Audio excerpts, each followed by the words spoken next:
سب سے پہلے جس نے کعبے میں خطبہ دیا ابو بکر، سب سے پہلے جو مومن کہلایا ابو بکر، سب سے پہلے جو صحابی کہلایا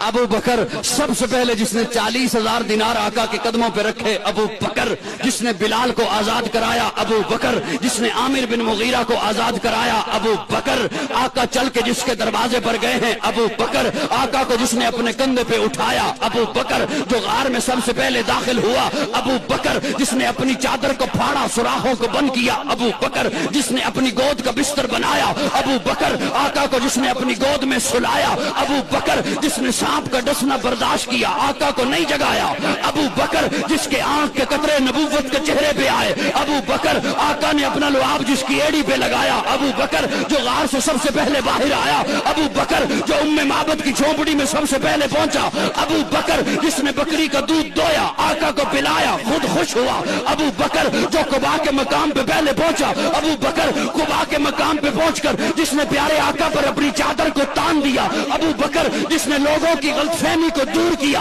خادم کون ہے مخدوم کون ہے ابو بکر، جس نے قباء کی پہلی اینٹ رکھی ابو بکر، جس نے مسجد نبوی کی پہلی اینٹ رکھی ابو بکر، جس نے ریاض الجنہ کا ٹکڑا خرید کر کے دیا ابو بکر، قرآن نے جسے ثانی اسنین کہا ابو بکر، قرآن نے جسے یقول لصاحبہ کہا ابو بکر، قرآن نے جسے والذی جاء بالصدق وصدق بہ کہا ابو بکر، قرآن نے جسے اولئک صادقون کہا ابو بکر، جو بدر میں آقا کے ساتھ آیا ابو بکر، بدر کے میدان میں آقا کو جس نے سجدے کی حالت میں گلے لگایا ابو بکر، جس نے صلح حدیبیہ کا مشورہ دیا ابو بکر، جس نے عثمان کو روانہ کرایا ابو بکر، آقا کی زندگی میں جس نے مصلی پر نمازیں پڑھائی ہیں ابو بکر، جس نے منکرین زکات کا خاتمہ کیا ابو بکر، آقا کی وفات کے بعد جس نے امت کے ایمان کو سنبھالا ابو بکر، آقا نے فرمایا جنت کے 8 دروازے جسے اپنی طرف بلائیں گے ابو بکر